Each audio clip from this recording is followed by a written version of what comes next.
लोग पढ़ चुके थे ऋग्वेद काल, ऋग्वेदिक काल से उत्तर वैदिक काल में क्या क्या परिवर्तन हुए, उत्तर वैदिक कालीन लिटरेचर में क्या क्या था। सिंपल सा, ऋग्वेद में जिस समय का पता चलता है वो है ऋग्वेदिक काल, 1000 से लेके 1500 से लेके 1000 तक। और फिर पोस्ट वैदिक एज या उत्तर वैदिक काल क्या है, जिसमें उत्तर वैदिक साहित्य जैसे ऋग्वेद के अलावा यजुर्वेद, सामवेद, अथर्ववेद, तीन तो ये वेद हो गए, ब्राह्मण ग्रंथ हो गए, आरण्यक हो गए, उपनिषद ग्रंथ हो गए। और इसके अलावा छोटों में देखो तो सूत्र साहित्य, स्मृति साहित्य और एक वेदांग भी है, वेदों के अंग है। वेद ठीक से पढ़ सके, वैदिक साहित्य ठीक से पढ़ सके, उसके लिए 6 चीजें हैं: शिक्षा, कल्प, व्याकरण, निरुक्त, छंद और ज्योतिष।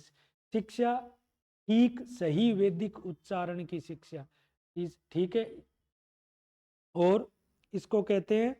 फिर उसके बाद कल्प, कल्प में जो इसके विधि विधान है यज्ञ के वो बताए गए हैं। शिक्षा, कल्प, व्याकरण, ग्रामर हो गई। निरुक्त, निरुक्त होता है भाषा की व्युत्पत्ति कैसे होती है, शब्द की उत्पत्ति कैसे होती है, शब्द कैसे बनता है, वो है। छंद, छंद का प्रयोग अपन भाषा में करते ही है, छंद। और ज्योतिष, ज्योतिष का मतलब एस्ट्रोनॉमी। तो ये सारी चीजें वेदांग के रूप में, इनको अलग अलग, जैसे शिक्षा को क्या माना है, शिक्षा को वेदों का मुंह माना है, किसी को कान माना है, किसी को आंख माना है, ये वेदांग है। इसके बाद जैसे ये टाइम था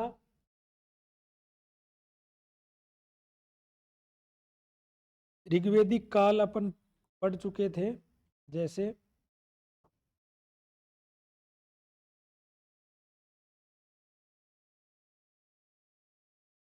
पहले समझना है ना, ये लिखवा चुका, 1500 से लेके 1000 ईस्वी पूर्व, ये जनजातियां थी, मतलब जनजातीय रूप में रह रहे थे, ट्राइब्स के रूप में, ट्राइबल की तरह रह रहे थे।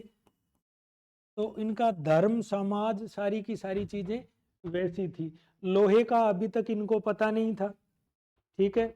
तो इसलिए जब इन स्थलों पर खुदाई करते हैं तो इनके कोई अवशेष नहीं मिलते सिवाय इनके मृदबांड के। ये किस तरीके का मृदबांड यूज लेते थे, गैरिक मर्दबांड, जिसको ओकर कलर बियर कहते हैं अपन, ठीक है। फिर इनके बाद अपन बढ़ेंगे उत्तर वैदिक काल में। उत्तर वैदिक काल का समय क्या है, 1000 से 800। यहां आते आते क्या हुआ, ये जो छोटे छोटे इनके कबीले थे ये एक स्थायी जगह रहने लग गए। तो जन क्या बन गए, जनपद बन गए। और ऐसे जनपद के कौन कौन से नाम आते हैं, काशी का नाम आता है, विदेह का नाम आता है, कौशल का नाम आता है, मत्स्य का नाम आता है। जब ये एक जगह स्थायी होके इन्होंने बसना शुरू कर दिया, इनके परमानेंट सेटलमेंट्स जब हो गए तो ये जनपद बन गए। ये चलता रहा। और इनका इस समय सब सिंधु प्रदेश में थे, इस समय गंगा यमुना दोआब में इनका प्रसार हुआ। यहाँ आते आते 800 ईस्वी के आसपास इनको पता चला लोहे का ज्ञान हो गया। और जैसे ही लोहे का ज्ञान हुआ, लोहे का जैसे ही लोहे का ज्ञान हुआ तो इन्होंने इस चीज से क्या किया, लोहे से 2 काम किए। एक तो खेती के औजार बनाए, दूसरे हथियार बना लिए। ये एग्जैक्ट प्रॉपर तरीके से कब किया, 600 ईस्वी पूर्व या बीसीई में व्यापक रूप से प्रयोग होने लग गया लोहे का। तो 2 काम किए, एक तो उन्होंने हथियार बनाए, आर्म्स बनाए, और दूसरे कृषि के औजार बनाए।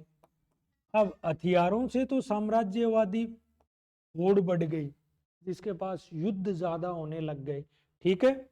और इन औजारों से जंगलों की साफ सफाई आसान हो गई, प्लस कठोर जमीन पे खेती करना आसान हो गया। लकड़ी के फाल वाले हल की तो एक लिमिटेशन होती है ना। अब इस बात को ऐसे समझना, राजस्थान की और पंजाब की खेती में फर्क है ना। राजस्थान में आप चूरू से आगे चले जाना, छोटे छोटे मेसी ट्रैक्टर हैं ठेठ तक। पंजाब में मेसी चला सकता है क्या कोई, वहां आगे ट्रैक्टर देखो, ट्रैक्टर के नाम पे मेसी मिलेगा। और पंजाब में मेसी को गरीबों का ट्रैक्टर मानते हैं, क्योंकि उनका प्रोडक्शन ज्यादा है भाई। है ना, वो तो जॉन डियर और पता नहीं कौन कौन से आ गए। तो जैसे खेती का विकास होगा तो लोहे वाले औजारों से काम चलेगा। ये करते करते ये जनपद बड़े हुए तो ये समय आ जाएगा महाजनपद काल। और ये टाइम कौन सा है? 600 BC, 600 ईस्वी पूर्व। 16 महाजनपद होंगे, वही आज पढ़ेंगे अपन। फिर इन 16 महाजनपदों में से एक जो होगा वो सबसे अच्छी स्थिति में होगा और वो सबसे शक्तिशाली बनेगा, उसका क्या नाम होगा? मगध। मगध का मतलब दक्षिणी बिहार से है, मगध बिहार वाला एरिया है ना। ये मगध का उत्कर्ष होगा, इमरजेंस ऑफ मगध। बताओ इसमें कोई समझने वाली बात है क्या? ये बाकियों को हरा देगा। क्यों हरा देगा? एक तो इसकी भौगोलिक स्थिति बहुत बढ़िया होगी, ठीक है। पहले वाली राजधानी राजगृह या ग्रीवर जो वो पहाड़ियों से गिरी होगी तो वो राजधानी सुरक्षित हो जाएगी। और दूसरी पाटलिपुत्र होगी, वो गंगा, गंडक और सोन नदी के बीच में होगी, तो वो एक तरीके से जल दुर्ग हो गया। जल दुर्ग को रोक भेद पाना मुश्किल होता है ना, जल या परिध दुर्ग जिसको कहते हैं, जिसके चारों तरफ खाई भी और उस खाई में पानी हो। तो इस मगध का उत्कर्ष होगा इन 16 में से। ये आज का हमारा टॉपिक है। बताओ इतनी बात समझ आई क्या? एक सीक्वेंस है, घटनाओं की एक निरंतरता है, और जो परिवर्तन है वो निरंतरता में परिवर्तन है, अचानक से कोई चीज नहीं आ जाएगी। तो आज का टॉपिक ये पढ़ते हैं अपन। अब ये 16 महाजनपद कौन से थे देखो, आज का टॉपिक पहले लिखे 16 महाजनपद।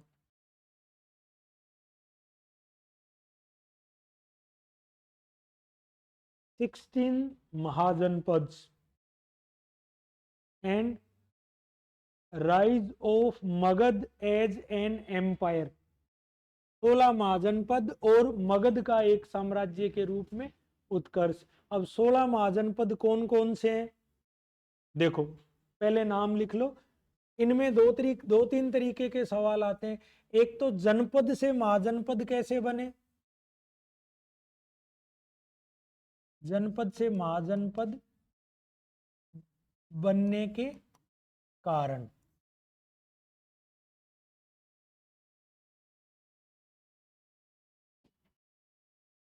causes that led जनपद टू became एज महाजनपद। जनपद महाजनपद कैसे बनेंगे लिखो। पहला, causes that led to जनपद टू ट्रांसफॉर्म एज महाजनपद। ठीक है, जनपद महाजनपद के रूप में कैसे हुए? तो पहला कारण आएगा लोहे का प्रयोग। लोहे के प्रयोग ने दुनिया में क्रांति ला दी थी। लोहे का यूज ऑफ आयरन, और वही कब से शुरू हो गया था? 30 शताब्दी ईस्वी पूर्व। और इसमें दो चीज यही कर लेना, औजार को तो लिखना टूल्स, औजार और हथियार। औजारों से क्या हुआ? कृषि का विस्तार हुआ, कृषि का विस्तार हुआ औजारों से तो। और हथियारों से क्या होगा? साम्राज्यवादी भावना का विकास। लकड़ी के लठ लेके कब तक लड़ते रहेंगे? यहां देखोगे आपस में महाजनपदों के युद्ध होने शुरू हो जाएंगे। साम्राज्यवादी भावना का विकास।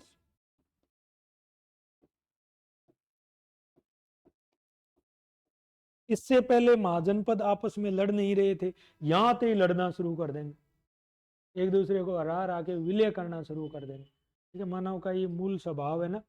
ठीक है, इसको लिखना। यूज ऑफ आयरन दो तरीके से, tools, weapons, tools, expansion of agriculture and growth of imperialism. Imperialism बोलो, सरल सी बात समझ आई? लो आएगा तो करेंगे। जैसे आपसे ये पूछते हैं कि जनपद से महाजनपदों के उदय के मूल में क्या कारण निहित थे, बताएं, है ना। Explain the reason that tend to janapada transform from janapada to mahajanapada. इस तरीके से सवाल आते हैं, सरल सा है। पहला तो कारण हो गया लोहे का प्रयोग। दूसरा कारण क्या होगा? दूसरा कारण होगा, देखो इस कृषि का विस्तार हो रहा था ना, सुनते जाना हर चीज। दूसरा कारण होगा कृषि का विस्तार, और इस कृषि के विस्तार से क्या होगा? अधिशेष उत्पादन होगा, सरप्लस प्रोडक्शन। और इस अधिशेष उत्पादन जब होगा, देखो कभी भी कृषि का अधिशेष उत्पादन होता है, इस बात को ऐसे समझना, जहां कृषि अपेक्षाकृत कमजोर है। भारत में आज भी 57-58% लोग खेती करते हैं। तुम्हारे गंगानगर के और पंजाब के मार्केट इतने जोरदार क्यों हैं? क्यों इतने अच्छे मार्केट? लोगों की परचेजिंग पावर कब होगी? जब लोगों के पास पैसे होंगे। तो ये जो खेती का अधिशेष जो उत्पादन था, इसने खूब सारे काम किए। अब जब खेती का अधिशेष उत्पादन होगा तो राजाओं के पास भू राजस्व या लैंड रेवेन्यू जाएगा, राजा को भू राजस्व मिलेगा। तो राजा की स्थिति क्या हो जाएगी? आर्थिक रूप से मजबूत होगा, तो वो सेना को वेतन देने की हैसियत में होगा। ठीक है ना? तो बड़ी सेना का गठन, और बड़ी सेना का गठन किस लिए करेगा? इंटरटेनमेंट के लिए तो करेगा नहीं, साम्राज्यवादी भावना का या दूसरे राज्यों को हराने के लिए ही करेगा। तो अंततः क्या होगा? साम्राज्यवाद का विकास। साम्राज्यवाद मतलब छोटे राज्यों को हरा के जीत लेना, साम्राज्यवाद का विकास। हो गया? बोलो ये बात समझ आई? दूसरा क्या होगा? अधिशेष उत्पादन से शिल्पों का उदय हो जाएगा, राइज ऑफ क्राफ्ट्स।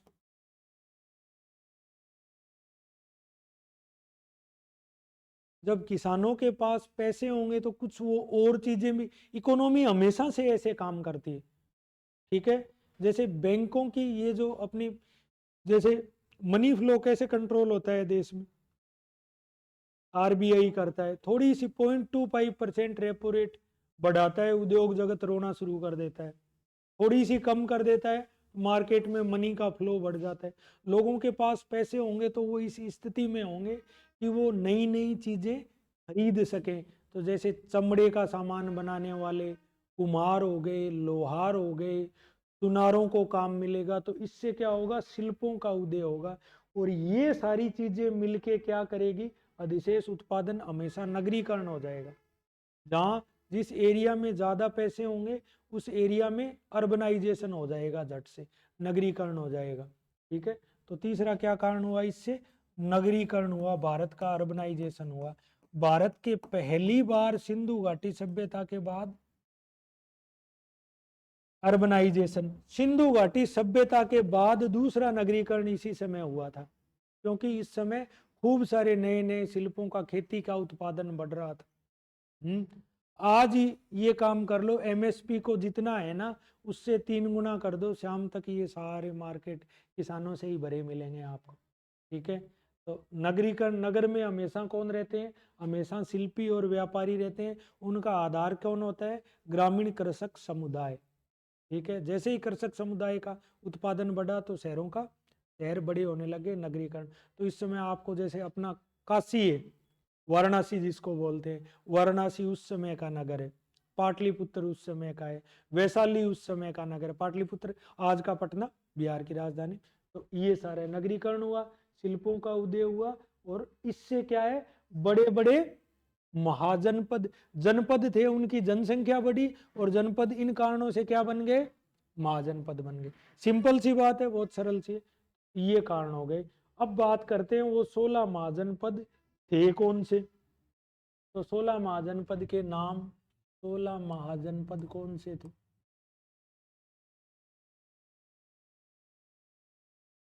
इनके नाम कहाँ मिलते हैं अपने को? ये आरएएस प्री में भी आए, आईएएस प्री में भी आए। 16 महाजनपद के नाम कहाँ मिलते हैं अपने को? कोई ना कोई साहित्यिक ग्रंथ में मिलेंगे। एक तो मिलते हैं, बौद्ध ग्रंथ है अंगुत्तर निकाय, अंगुत्तर निकाय बौद्ध ग्रंथ है ये। और दूसरा दूसरा है भगवती सूत्र, ये जैन धर्म का ग्रंथ है।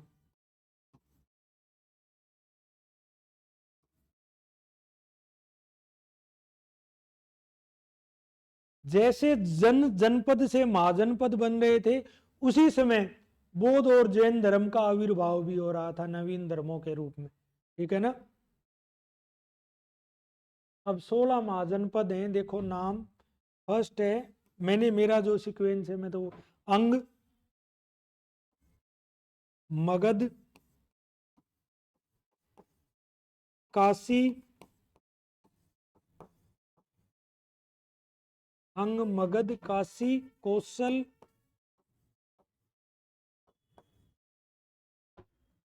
वज्जी, मल, चेदी। नाम याद करने पड़ेंगे भाई आपको, ये चेदी, वत्स।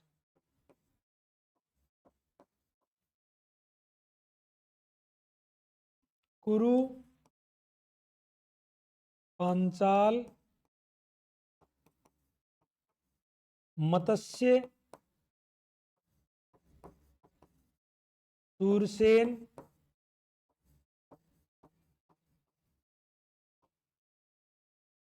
अस्मक, अवंती, गांधार और कंबोज।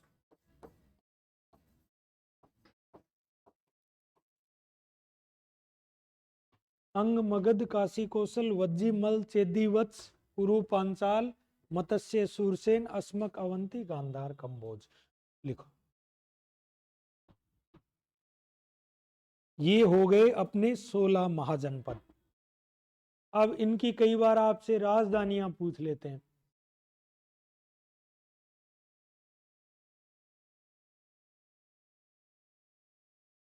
एक इनमें से फेमस, एक तो राजधानियों का रहता है, और एक सवाल रहता है ये सारे के सारे कहाँ स्थित थे। उत्तर भारत में थे, उत्तर पश्चिमी भारत में थे, आज के पाकिस्तान अफगानिस्तान में भी थे। जैसे ये गांधार और कंबोज, महाभारत में जो गांधारी है वो अफगानिस्तान से ही तो आई थी।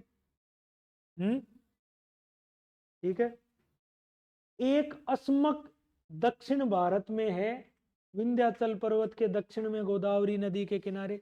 बाकी सारे के सारे उत्तर भारत में, ये भी लिखवा दूंगा, ये भी इंपॉर्टेंट है। अब इनकी राजधानी, पहले इनकी स्थिति देख लो, कौन कौन से कहाँ थे। ज्यादातर आपको गंगा के मैदान में मिलेंगे। क्यों मिलेंगे बताने का कारण बताने की जरूरत नहीं है, क्योंकि गंगा के मैदान में इनका प्रसार हो रहा था। देखो इनकी स्थिति देखो, कौन सा कहाँ है। जैसे एक नंबर पे लिया अपन ने अंग, तो ये रहा अंग। अंग की राजधानी थी चंपा।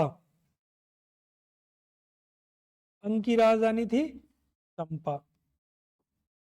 अंग। 2 नंबर पे मगध। देखो गंगा और सोन नदी के किनारे है ना, ये गंगा हो गई, ये यमुना होगी। अंग की थी पाटलिपुत्र। मगध की पहली ग्रीवर्स थी, बाद में पाटलिपुत्र। तो अंग, मगध, ये काशी हो गया। काशी को तो कौन नहीं जानता, वाराणसी सारे जानते हो।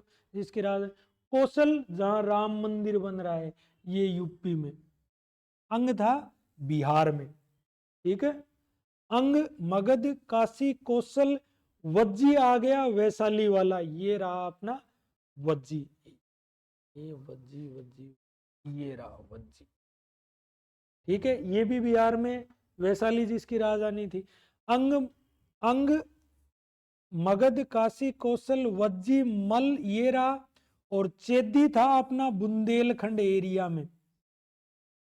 बुंदेलखंड जानते हो ना, जो ड्राई एरिया है अपना, एमपी का जो ड्राई एरिया है अपेक्षाकृत, जहाँ पानी की समस्या रहती है। अंग, मगध, काशी, कौशल, वज्जी, मल, चेदी, वत्स, ये रहा, जिसकी राजधानी थी अवंती या उज्जैनी। ये भी मध्य प्रदेश में, या महाकाल का मंदिर। ठीक है। वत्स। कुरु। कुरु बताने की जरूरत है क्या, दिल्ली वाला एरिया। कुरु, पांचाल, कुरु तो है आज का हस्तिनापुर, इंद्रप्रस्थ, दिल्ली का जो एरिया है, और पांचाल में यूपी का फर्रुखाबाद और बदायूं जिला है। ठीक है, तो कुरु, पांचाल, मत्स्य अपना अलवर, भरतपुर, मत्स्य, और सूरसेन मथुरा वाला एरिया। फिर अस्मक आ गया, ये अस्मक दक्षिण भारत में एकमात्र था जिसकी राजधानी थी पोतना। अस्मक, अवंती, ये उज्जैनी वाला हो गया। अस्मक, अवंती, गांधार ये रहा जिसकी राजधानी थी राजपुरा या लाजपुरा कहते हैं, और कंबोज की राजधानी थी तक्षशिला, अटक या तक्षशिल दोनों नाम थे। ठीक है, ये इनकी यहाँ है, ये मैं ग्रुप में शेयर कर दूंगा। आपको चाहिए पीडीएफ तो IMA श्री गंगानगर वाला अपना IMA श्री गंगानगर नाम से अपना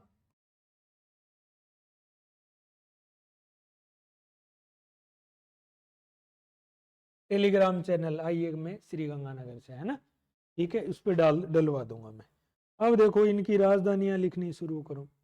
अंग की कौन सी हो गई राजधानी, इनका एरिया भी चाहे तो अंग की हो गई चंपा, बिहार में है ये। मगध की पहली तो थी ग्रीवरिज या राजगृह, राजधानी यहां लिखना महाजनपद, एंड देयर कैपिटल, कैपिटल या राजधानी। ठीक है, मगध की ग्रीवरिज राजगृह, बाद में उदयन ने कौन सी बनाई, पाटलिपुत्र जो आज का वर्तमान पटना है। काशी की वाराणसी, कौशल, कौशल सरयू नदी के किनारे श्रावस्ती और अयोध्या, श्रावस्ती या अयोध्या। यूपी में वज्जी की विदेह या वैशाली, विदेह, मिथिला और वैशाली, वज्जी की वैसे वैशाली लिख लो है ना, वैशाली। मल, कुशीनारा जहां भगवान बुद्ध की मृत्यु हुई थी, यूपी के देवरिया जिले में। ठीक है, चेदी आज का बुंदेलखंड, सुक्तिमती। वत्स की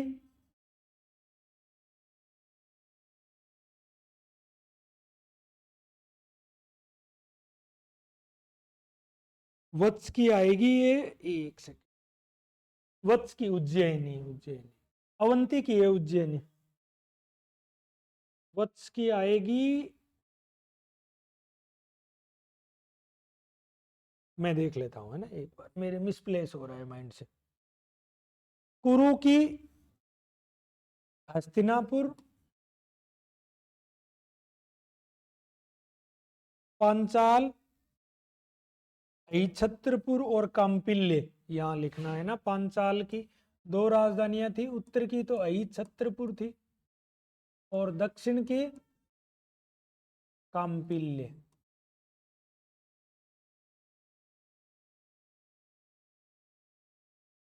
ठीक है, छत्रपुर और काम्पिल्य। मत्स्य की विराटनगर, जहां पांडवों ने अज्ञातवास, जो विराटनगर है ना आज का बैराठ या विराटनगर, जयपुर की तहसील है। सूरसेन की मथुरा, अस्मक की पोतना, पोतना या पोटली भी कह देते हैं इसको। अवंती की उज्जैनी, उज्जैनी। गांधार की, गांधार की है तक्षशिला।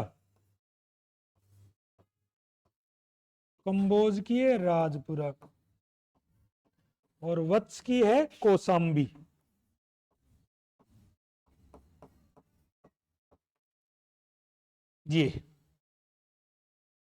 ये इनकी राजधानियां है ना।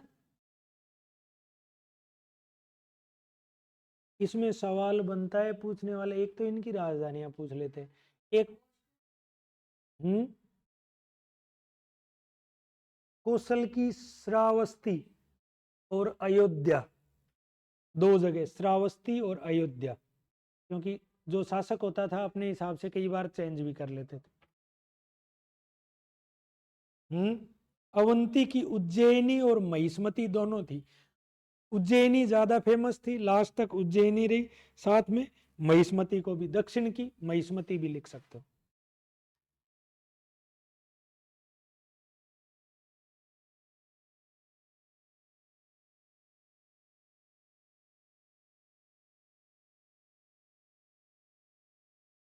उज्जैन तो आज भी है ना नगर, जहाँ महाकाल का मंदिर है, आज भी फेमस है।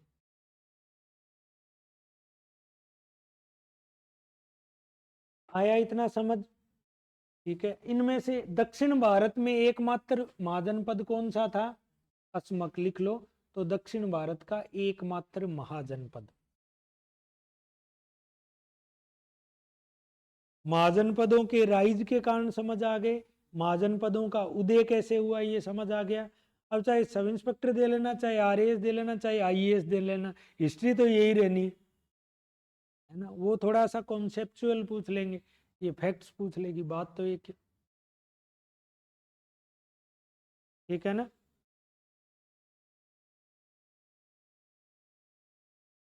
बढ़े आगे, देखो अब महाजनपद हो गए, इनके साथ साथ कुछ एक गणतंत्र भी थे। गणतंत्र कौन कौन से थे? गणतंत्र का मतलब क्या होता है? रिपब्लिक का। हम गणतंत्र हैं, रिपब्लिक का मतलब क्या हुआ?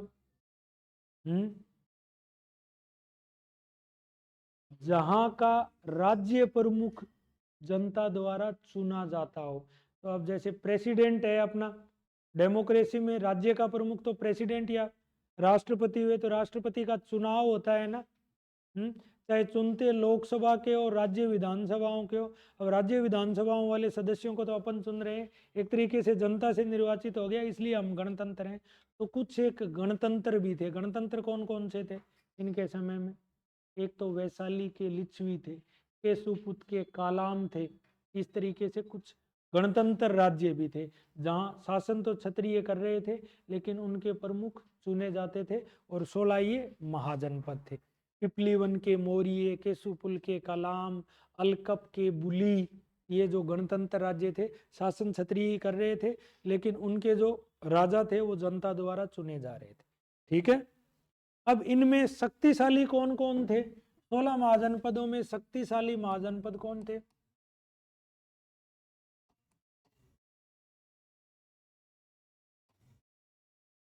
कौन कौन थे बोलो।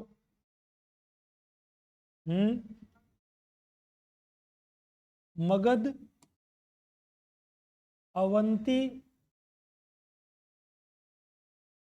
कौशल और वत्स, ये चार शक्तिशाली थे इनमें से। ठीक है, अब अगला इंपॉर्टेंट चैप्टर आएगा इसी में से, कि इन 16 महाजनपद में से मगध ही एक शक्तिशाली बन के क्यों उभरा। तो लिखो, लिखना, rise of Magadha as territorial power. 16 महाजनपदों में से मगध का शक्तिशाली साम्राज्य के रूप में उत्कर्ष।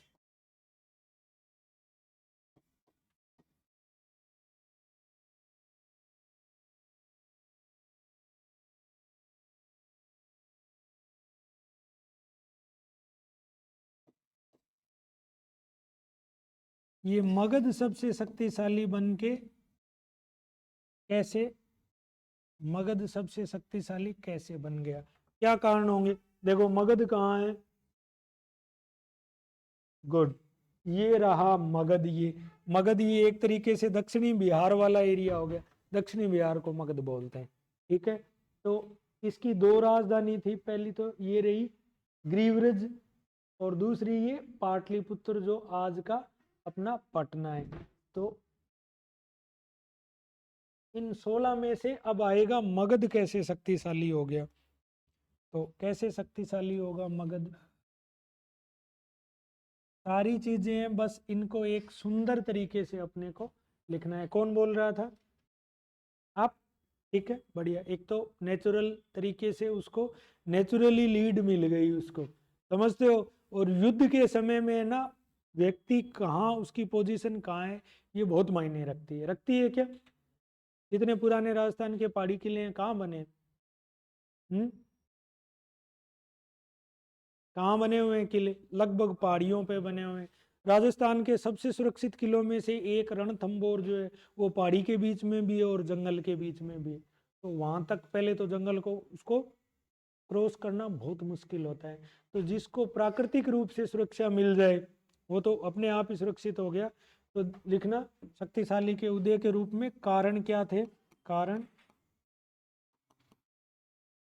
मगध की प्राकृतिक सुरक्षा,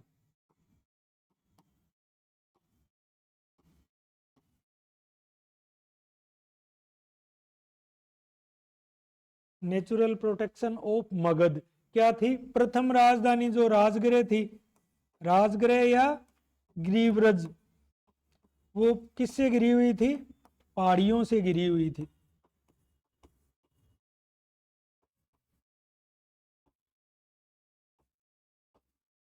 और पाटलिपुत्र दूसरी राजधानी, पाटलिपुत्र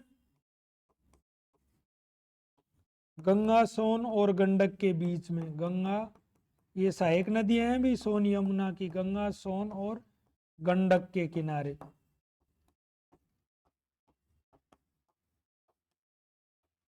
गागरोन वाला जैसे आहू और काली सिंध नदियों के बीच में है ना अपना दुर्ग, वैसे तो मुश्किल होता है ना। एक तो ये प्राकृतिक सुरक्षा, दूसरा लोहा और जगह भी था लेकिन यहाँ सर्वाधिक लोहा मिल रहा था। आज भी देखते हो लोहे की खानें कहाँ हैं देश की? ज्यादातर इसी एरिया में। ठीक है, तो पहला कारण हो गया प्राकृतिक। दूसरा अवेलेबिलिटी ऑफ आयरन, लोहे की उपलब्धता। अब लोहे की उपलब्धता में दोबारा नहीं लिखवाऊंगा ना क्या क्या किया उन्होंने। लोहे की उपलब्धता, एक सौ उन्होंने दक्षिणी बिहार के जो जंगल थे वो काट के खेती योग्य बना लिए। ठीक है, और दूसरे से बढ़िया जोरदार वाले हथियार बनाए। अब आगे देखना, आजाद शत्रु लड़ेगा तो दो तगड़े वाले हथियार लेके आएगा। कौन कौन से लेके आएगा? रथ मुसल और महाशिला कंटक। ठीक है, आपने ये बाहुबली मूवी कितने ने देखी है? बाहुबली में वो रथ के चारों तरफ वो जो घूमता है, वो मूल कॉन्सेप्ट, वो महिष्पति साम्राज्य तो इतिहास में कहीं है ही नहीं, वो तो काल्पनिक बातें हैं। एक तो वो रथ, और एक जिससे वो पत्थर फेंकता है बाहुबली, वो जो लकड़ी का यंत्र होता है वो किसका था? वो आविष्कार इनके थे। ठीक है, तो जो डायरेक्टर था राजा मौली, उसने कभी हिस्ट्री पढ़ी होगी तो यहाँ वाला बाहुबली में उसने उपयोग कर दिया। ठीक है, तो ये लोहे की उपलब्धता थी। ठीक है ना? ठीक है, प्राकृतिक रूप से सुरक्षा हो गई। तीसरा क्या कारण था? तीसरा बहुत बड़ा कारण ये था कि जो दक्षिणी बिहार वाला एरिया था वहाँ वैदिक संस्कृति कभी ठीक से फैली ही नहीं थी। तो वो लोग वैदिक संस्कृति से बाहर थे। ठीक है, वहाँ वैदिक संस्कृति वाला ब्राह्मणवाद फैला नहीं था। तो वो लोग बहुत प्रोग्रेसिव या नए नए प्रयोग करने वाले लोग थे। तीसरा कारण ये होगा, है ना? लिखो, दक्षिणी बिहार या मगध में, बिहार या मगध में वैदिक संस्कृति का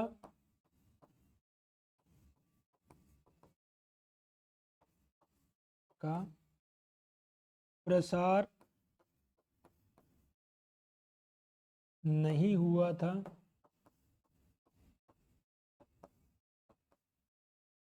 वैदिक संस्कृति का प्रसार नहीं हुआ था।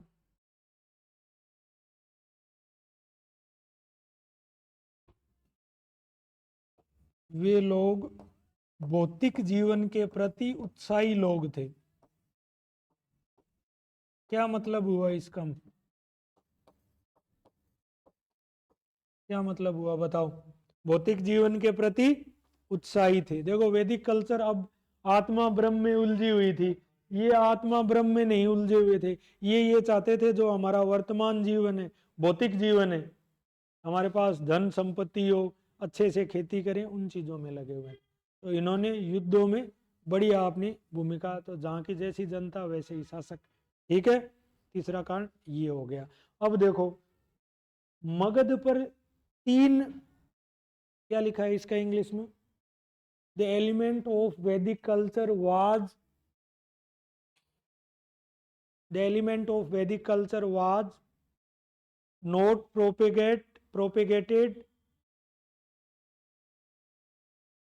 Propagated properly yet at Magadha और साउथ बिहार। ठीक है, ठीक है। देखो अब क्या था कि मगध पे तीन वंश शासन करेंगे। मगध पर शासन करने वाले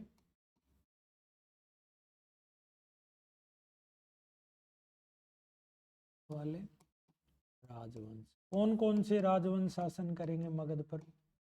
फर्स्ट तो आएगा आर्यक वंश। आर्यक वंश करेगा 544 से लेकर लगभग 544 से लेके करेगा 412 तक, 412 ईस्वी पूर्व या बीसी। हरियक। फिर दूसरा कौन आएगा? शिशुनाग। शिशुनाग का शासन रहेगा 412 ईस्वी पूर्व से लेके 344 ईस्वी पूर्व तक। और 344 के बाद कौन आ जाएगा? नंद वंश।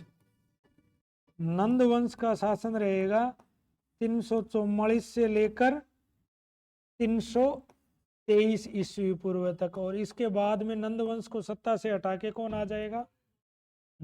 इसी समय एक तो सिकंदर का आक्रमण होगा, लेकिन सिकंदर उत्तर पश्चिमी भारत पर आक्रमण करेगा, नंद वंश पर नहीं करेगा।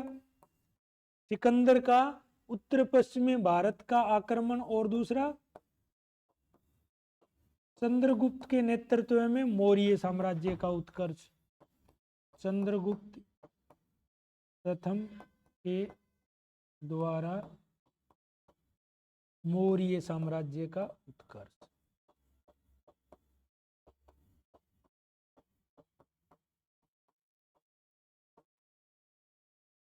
नंदवंश के बाद चंद्रगुप्त मौर्य आ जाएगा, तो मौर्य साम्राज्य की नींव रखी जाएगी। ठीक है, अब एक एक को पढ़ते हैं किस वंश ने क्या किया। ठीक है,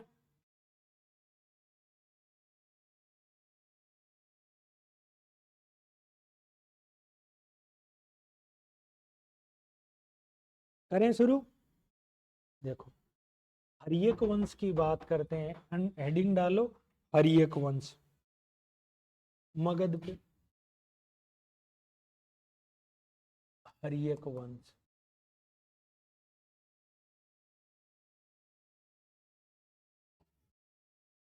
पहला शासक कौन होगा? बिंबिसार। टाइम मत याद लिखना, एग्जैक्ट आपसे कोई नहीं पूछता। 544 से लेके 492 ईस्वी पूर्व, कोई नहीं पूछेगा, मत लिखना है ना। बिंबिसार क्या करेगा? अंग को जीतकर साम्राज्य में मिला लेगा।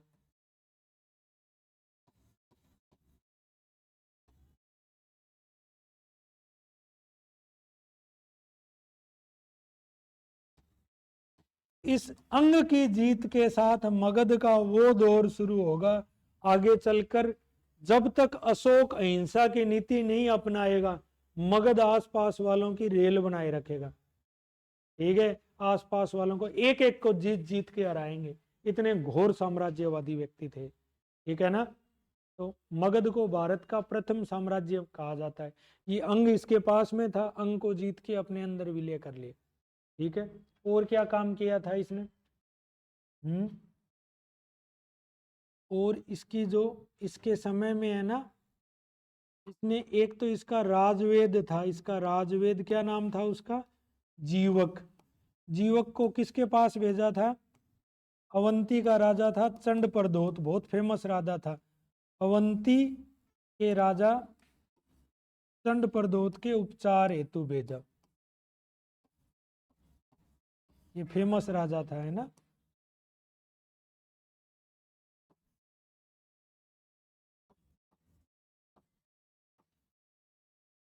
और इसकी रानियां कौन कौन थी?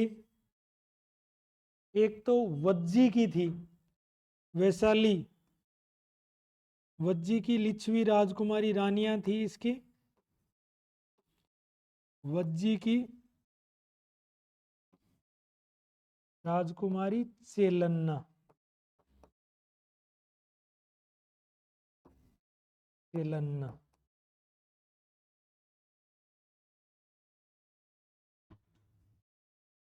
ठीक है, और इसी से इसका पुत्र उत्पन्न हुआ था अजात शत्रु।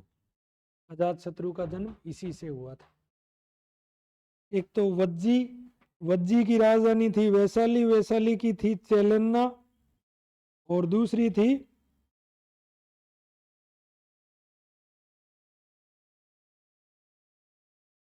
ठीक है, वज्जी की चेलन्ना, दूसरी थी कौशल का राजा था, कौशल राज प्रसेनजीत की बहन।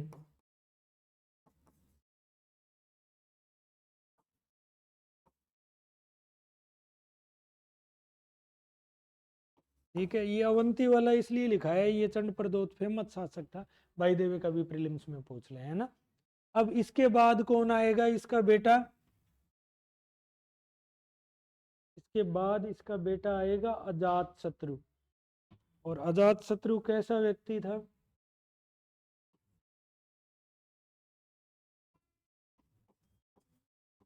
बहुत अच्छा व्यक्ति था।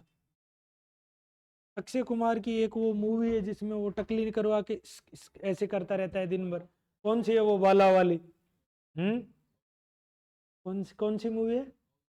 हाँ, तो कुछ कुछ वैसा ही था, आते ही सबसे पहले तो बिंबिसार को मारा।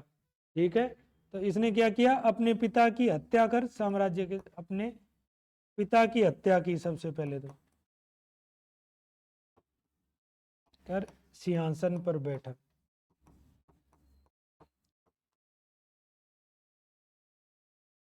दूसरा काम क्या किया, मामा जी का नंबर लिया कि आओ मामा जी, मामा हो तो क्या हुए, है ना, मामा मतलब वज्जी के पीछे लग गया। ठीक है, दूसरा क्या किया, वज्जी को जीतकर साम्राज्य में मिला लिया। मामा हो तो अपनी जगह हो, वो बाद में देखेंगे, उस समय कौन सी गर्मी की छुट्टियां होती थी तो मामा बुलाएंगे नहीं, है ना। वज्जी को जीतकर साम्राज्य में मिला लिया।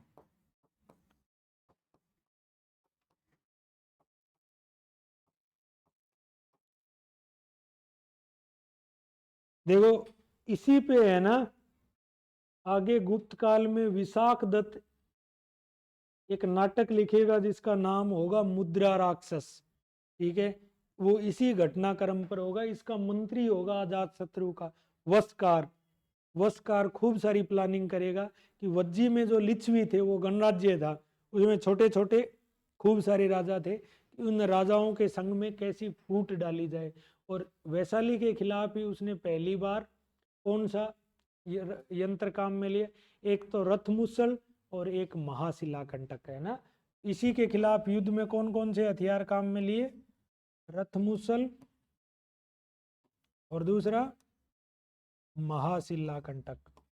ये महाशिलाकंटक तो बड़े बड़े पत्थर फेंकता था, जैसे ये समझ लो एक बड़ा सा लकड़ी का वो बना ले।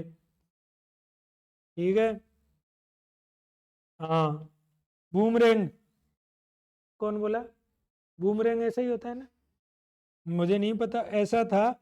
ये यहाँ किसी चीज से अटक गया, यहाँ पत्थर रख दिया, इसको छोड़ोगे तो ये इधर जाएगा और सामने पत्थर फेंकेगा।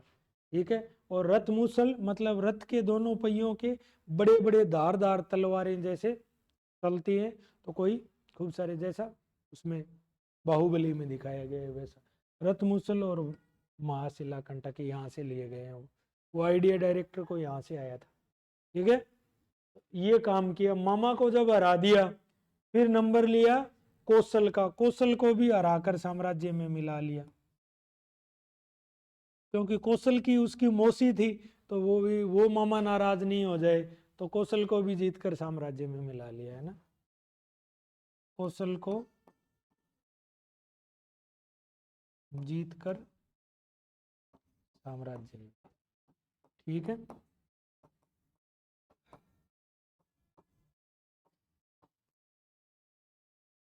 बताओ इतनी बात समझ आई क्या? इजी है ना एकदम, बस कुछ डेटा हैं जो आपको याद करने।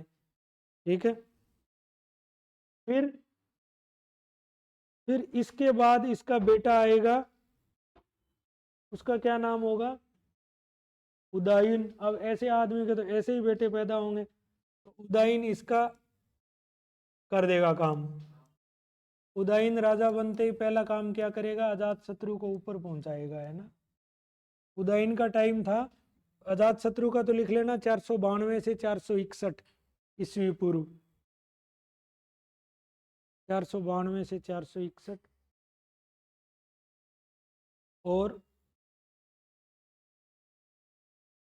इसका लिख लेना 461 टू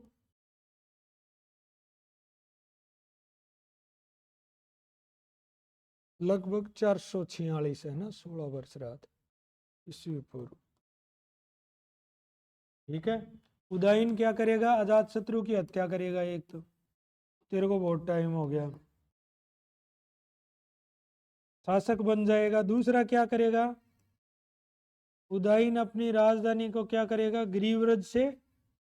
ग्रीवरिज या राजगृह की बजाय किसको राजधानी बनाएगा? पाटलिपुत्र को राजधानी बना लेगा, जो आज का पटना है ना, बिहार का, उसका पुराना नाम पाटलिपुत्र को राजधानी। ठीक है, इसके बाद में अंतिम शासक होगा नागदशक। नागदशक को कौन मार देगा? एक ही इन्हीं का अमीर होगा शिशुनाग। शिशुनाग नागदशक को मार के और शिशुनाग वंश की नींव डाल देगा। ठीक है, और अजात शत्रु के समय और क्या इंपॉर्टेंट घटना हुई थी?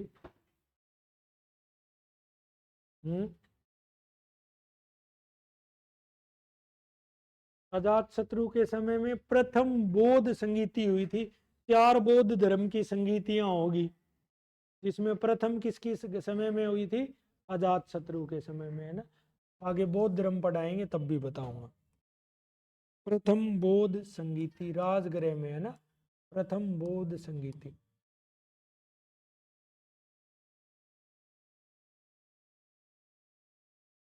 कहाँ हुई थी? राजगृह। ये हुई थी अजात शत्रु के समय में। ठीक है, बाकी करते हैं कल।